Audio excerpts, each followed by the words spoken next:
पुण्यात एटीएसने प्रशांत उर्फ लॅपटॉप कांबळे या नक्षलवाद्याला अटक केली आहे।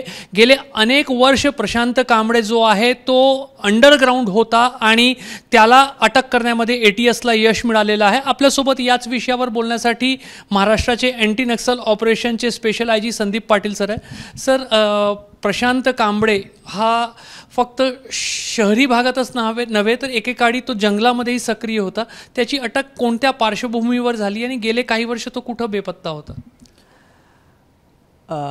प्रशांत कांबळे उर्फ लॅपटॉप ह्याची अटक अतिशय महत्त्वाची आहे, कारण हे एक क्लिअर उदाहरण आहे की शहरी माओवाद कसा ऑपरेट करतो महाराष्ट्रामध्ये।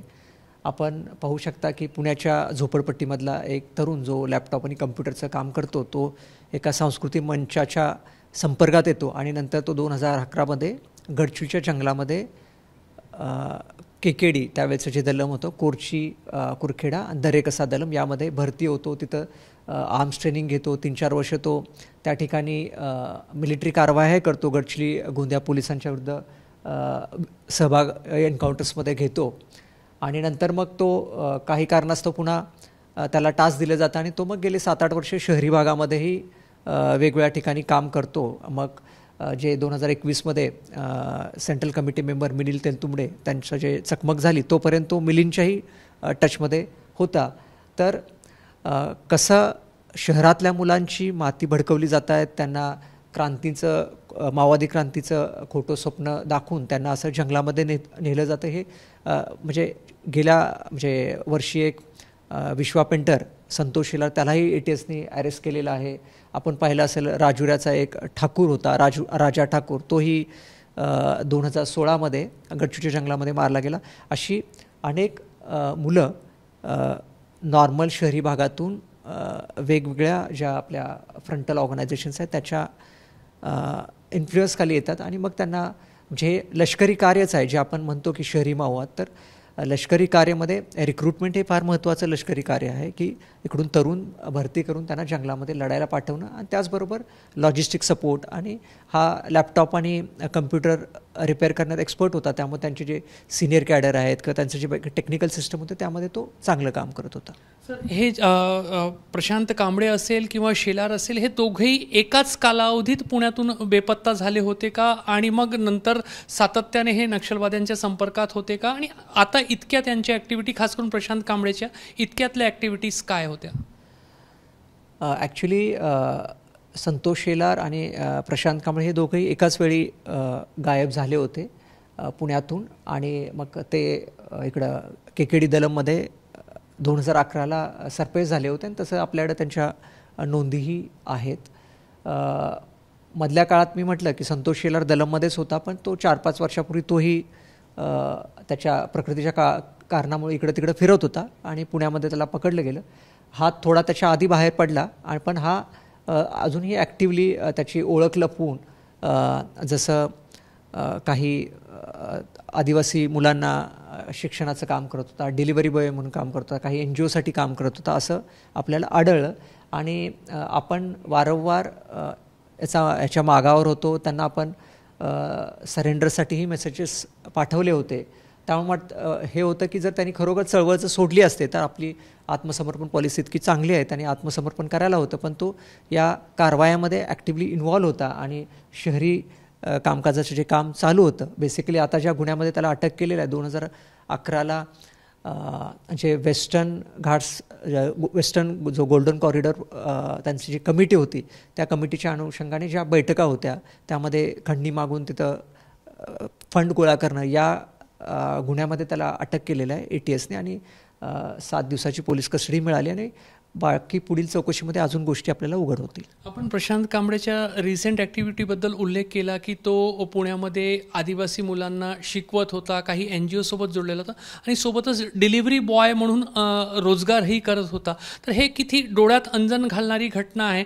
अगदी मिलिंद तेलतुंबडे सारख्या हार्डकोर नक्षल कमांडरसोबत ज्यांनी जंगलात काम केला, जंगलात ट्रेनिंग घेतली, जंगलातल्या एन्काउंटरमध्ये सहभागी झाला आणि मग शहरी नक्षलवादामध्ये सक्रिय राहून तो पुण्यात सामान्य पुणेकराच्या घरापर्यंत डिलिव्हरी बॉय म्हणूनही जात आहे। फार सावध करणारी गोष्ट आहे। हा हेच आहे, मी म्हटलं ना, माओवादी चळवळीचं जे नेटवर्क आहे, जी त्यांची इकोसिस्टम आहे, जंगलातली इकोसिस्टम आणि शहरातली इकोसिस्टम जे आहे, ज्याला युनायटेड फ्रंट म्हणतात, हे सगळे वेल लिंक्ड आहेत. त्यामुळं जंगलामध्ये जे काय मदत लागणार आहे त्याचं लॉजिस्टिक जे अरेंजमेंट आहे, जे फंड्स असतील, ॲम्युनिशन असतील किंवा बाकीचे इलेक्ट्रिक इक्विपमेंट्स आहेत, मोबाईल्स आहेत, वॉकी टॉकीज आहेत, ह्या सगळ्या गोष्टी शहरामधून, म्हणजे पुणे आहे, नागपूर आहे, अशा मोठ्या शहरातूनच तिकडे पाठवल्या जातात. तर ह्या ज्या प्रशांत आहे अशासारख्या मुलांचा, त्यांना टेक्निकल मुलांचा चांगला उपयोग होतो. त्यामुळं निश्चितच हे एक वेल इंटरलिंक्ड कनेक्शन आहे आणि म्हणूनच आपल्याला शहरी माधवावर जास्त आता लक्ष देण्याची गरज आहे. ज्या पद्धतीने स्वतः प्रशांत कांबळे किंवा संतोष शेलार पुण्यातील एका झोपडपट्टीमध्ये राहणारे तरुण होते आणि तिथून ते बेपत्ता झाले आणि थेट नक्षलवादाशी जोडले गेले, हे पुन्हा जंगलातून बाहेर येतात आणि आता पुण्यामध्ये गेल्या काही वर्षापासून कार्यरत दिसून आल्याचं आपल्याला अटक झाल्यानंतर लक्षात येते. पुन्हा काही तरुणांची माथे भडकून त्यांना नक्षलवादाशी जोडण्याच्या कामासाठी हे शहरात आले असावेत का? ती टास्क यांना देण्यात आली असावी काही? ही सगळी चौकशी होणे गरजेचं आहे. हा निश्चितच, हा आता चौकशी तर तपासामध्ये होणारच आहे. पण मी म्हणालो की आमच्या काही इन्फॉर्मर्स तर्फे आपण त्याला पूर्वी असेही त्यांच्या नातेवाईकांनाही आपण मेसेजेस पाठवलेले की बाबा तुम्ही सरेंडर व्हा, पण ते सरेंडर व्हायला तयार नव्हते. याच्यावर तर क्लिअर आहे की ते त्या मुवमेंटसाठीच काम करत होते. आणि जी माओवाद्यांची पद्धती अशी आहे की काही कॅडेट्सना काही काळासाठी जंगलामध्ये बोलवलं जातं, त्यांना ट्रेनिंग दिलं जातं, त्यांना डेव्हलप केलं जातं आणि त्यांचा उपयोग जर शहरी भागात असेल तर त्यांना परत शहरामध्ये रिक्रुटमेंट आणि बाकी आपली चळवळ किंवा माओवादी विचारांच्या तरुणांना कसं आकर्षित करणं यासाठी पाठवलं जातं. त्यामुळे तो त्यांच्या स्ट्रॅटेजीचाच भाग आहे. अखेरचा प्रश्न, 2011चा तो गुन्हा ज्याच्यामध्ये पश्चिमी घाट या भागामध्ये दलम किंवा नक्षलवाद सक्रिय करण्यासाठी जे काही फंड गोळा केला जात होता, तर ती माओवाद्यांची, नक्षलवाद्यांची, जरी गडचिरोलीमधले जंगलाचा नक्षलवाद कमकुवत झाला असला तरी अजूनही महाराष्ट्राच्या इतर भागांमध्ये नक्षलवाद, माओवाद पोहोचवण्यासाठीचे त्यांचे प्रयत्न संपलेले नाही आहे. आणि अशी जे 2011मध्ये पश्चिमी घाटाच्या नावाखाली झालेलं होतं ते सगळ्या ॲक्टिव्हिटीज सुरू असतील. हा निश्चितच आपण पाहिलं असेल की आता जसं जंगलामध्ये प्रेशर वाढतंय त्यांच्यावरती आणि येणाऱ्या काळामध्ये जे मोठे आघात छत्तीसगड पोलीस आणि ओव्हरऑल केंद्र सरकारच्या मार्गदर्शनाखाली झालेले आहेत, त्यामुळे त्यांनी नवीन वार फ्रंट ओपन करण्याचे भरपूर प्रयत्न केले. आपण पाहिलं MMC जो आहे 2015-16 नंतर डेव्हलप झाला. परत KKT आहे जो दक्षिणेला कुर्ग वगैरे आणि वायनाड भागात झाला. तसं त्यांचा वेस्टर्न घाट्स हाही एक नवीन वार फ्रंट उघडण्याचा त्यावेळेपासूनच प्रयत्न होता. आणि हा इंडस्ट्रीयल कॉरिडॉर आहे, मुंबई, पुणे, सुरत. तर या ठिकाणी ॲक्टिव्हली कामगारांच्यामध्ये इन्फिल्ट्रेशन करून इथं मोठी चळवळ उभा करण्याचं त्यावेळेसपासूनच त्यांचं प्लॅनिंग होतं. तर त्याच्या अनुषंगानेच त्यांची ही बैठक होती. प्रशांत कांबळेची गेल्या 5-6 वर्ष पुण्यातली ही जी उपस्थिती आहे त्याकडे संकेत करते. हा निश्चितच, पुण्यापेक्षा तो खोपोली, रायगड त्या परिसरामध्ये, म्हणजे मुंबई पुण्याच्या मधल्या पॅचमध्ये तो कंटिन्युअसली फिरत होता, ॲक्टिव्ह होता इंडस्ट्रीयल बेल्टमध्ये. तर ते ह्याचा संकेतच आहे. तर प्रशांत कांबळेला ATSनं अटक केली आहे. अँटी नक्सल ऑपरेशन्सचे इनपुटही त्यासाठी फार महत्त्वाचे ठरले. येणाऱ्या काळामध्ये ATS असेल, ANO असेल, त्यांच्याकडून या संपूर्ण प्रकरणाचा तपास जो आहे तो सखोलरित्या केला जाईल.